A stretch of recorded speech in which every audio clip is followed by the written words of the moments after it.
Hi guys, ಎಲ್ರಿಗೂ ನಮಸ್ಕಾರ. ಎಲ್ಲರೂ ಹೇಗಿದ್ದೀರಾ? ಎಲ್ಲರೂ ಚೆನ್ನಾಗಿದ್ದೀರಾ ಅಂತ ಭಾವಿಸ್ತಾ ಲಚ್ಚಿ ಸುನಿಲ್ ಯೂಟ್ಯೂಬ್ ಚಾನಲ್ಗೆ ನಿಮ್ಮೆಲ್ಲರಿಗೂ ಸ್ವಾಗತ. ಹಾಗೆ ನನ್ನ ಚಾನಲ್ನ ಫಸ್ಟ್ ಟೈಮ್ ನೋಡ್ತಾ ಇದ್ದರೆ ಪ್ಲೀಸ್ ಸಬ್ಸ್ಕ್ರೈಬ್ ಮಾಡ್ಕೊಳ್ಳಿ. ಹಾಗೆ ಈ ವಿಡಿಯೋ ಇಷ್ಟ ಆದರೆ ಲೈಕ್ ಮಾಡೋದನ್ನು ಮರಿಬೇಡಿ. ನಾನಿಲ್ಲಿ ಒಂದು ಪ್ಯಾನ್ ತೊಗೊಂಡಿದ್ದೀನಿ, ಅದಕ್ಕೆ ಒಂದು ಅರ್ಧ ಕಪ್ಪಷ್ಟು ಎಣ್ಣೆ ಹಾಕ್ಕೊಂಡಿದ್ದೀನಿ.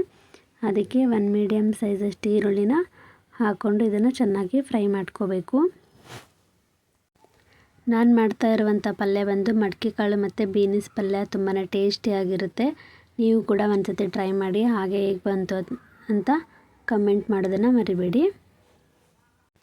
ನಾನಿಲ್ಲಿ ಮಡಕೆ ಕಾಳನ್ನ ನೆನೆಸಿ ಮೊಳಕೆ ಬಂದಿರುವಂಥ ಮಡಕೆ ಕಾಳನ್ನ ತೊಗೊಂಡಿದ್ದೀನಿ. ಮಡಕೆ ಕಾಳು ಇಲ್ಲ ಅಂದರೆ ಹಸಿರು ಕಾಳು ಕೂಡ ಹಾಕೋಬೋದು. ನೆನೆಸಿರುವಂಥ ಹಸಿರು ಕಾಳು ಅಥವಾ ನೆನೆಸಿ ಮೊಳಕೆ ಬಂದಿರುವಂಥ ಹಸಿರು ಕಾಳು ಕೂಡ ಇದಕ್ಕೆ ಯೂಸ್ ಮಾಡ್ಕೋಬೋದು. ಇದಕ್ಕೆ ರುಚಿಗೆ ತಕ್ಕಷ್ಟು ಒಂದು ಅರ್ಧ ಸ್ಪೂನ್ ಉಪ್ಪು ಹಾಕ್ಕೊಂಡಿದ್ದೀನಿ. ಹಾಗೆ ಒಂದು 1/4 ಸ್ಪೂನಷ್ಟು ಅರಿಶಿನ ಪುಡಿನ ಹಾಕ್ಕೊಂಡು ಇದನ್ನು ಚೆನ್ನಾಗಿ ಫ್ರೈ ಮಾಡ್ಕೋಬೇಕು. ಇದಕ್ಕೆ ಬೇಕು ಅಂದರೆ ಎಣ್ಣೆಲೆ ಹಾಗೆ ಫ್ರೈ ಮಾಡ್ಕೋಬೋದು. ಇಲ್ಲಾಂದರೆ ಒಂದು ಅರ್ಧ ಕಪ್ಪಷ್ಟು ಇದಕ್ಕೆ ನೀರು ಹಾಕ್ಕೊಂಡು ಮೀಡಿಯಮ್ ಊರಲ್ಲಿ ಇದನ್ನು ಬೇಯಿಸ್ಕೋಬೇಕು. ನೋಡಿ, ನಾನಿಲ್ಲಿ ಒಂದು ಅರ್ಧ ಕಪ್ಪಷ್ಟು ಮಾತ್ರ ನೀರು ಹಾಕ್ಕೊಂಡಿದ್ದೀನಿ, ತುಂಬ ಏನೋ ನೀರು ಬೇಕಾಗಲ್ಲ.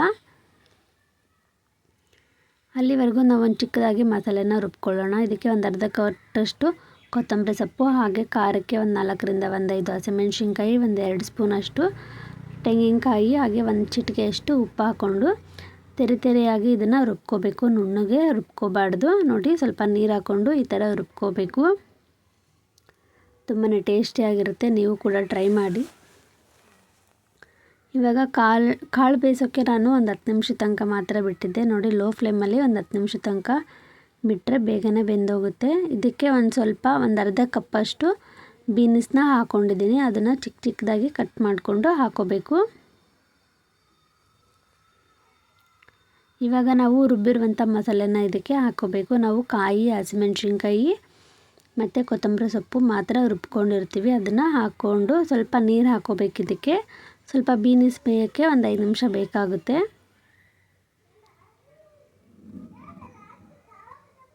ಈಗ ಇದಕ್ಕೆ ಸ್ವಲ್ಪ ನೀರೆಲ್ಲ ಹಾಕ್ಕೊಂಡಿರ್ತೀವಲ್ಲ, ಅದನ್ನು ನೀರೆಲ್ಲ ಹಿಂಗೋಗಬೇಕು, ಅಲ್ಲಿವರೆಗೂ ಬೇಯಿಸ್ಕೋಬೇಕು.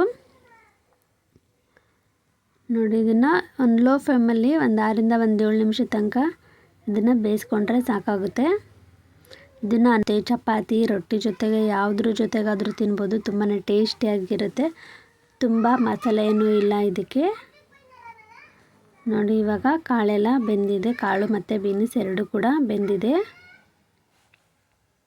ನೀವು ಕೂಡ ಈ ರೆಸಿಪಿನ ಟ್ರೈ ಮಾಡಿ. ಹೇಗೆ ಬಂತು ಅಂತ ನನಗೆ ಕಮೆಂಟ್ ಮಾಡೋದನ್ನು ಮರಿಬೇಡಿ. ಹಾಗೆ ನನ್ನ ಚಾನಲ್ನ ಸಬ್ಸ್ಕ್ರೈಬ್ ಮಾಡಿಕೊಂಡೆ ನೋಡ್ತಾ ಇದ್ದರೆ ಪ್ಲೀಸ್ ಸಬ್ಸ್ಕ್ರೈಬ್ ಮಾಡ್ಕೊಳ್ಳಿ. ಹಾಗೆ ನಾನು ಹಾಕುವಂಥ ಎಲ್ಲ ವಿಡಿಯೋಗಳನ್ನು ನೋಡಿ ಸಪೋರ್ಟ್ ಮಾಡಿ.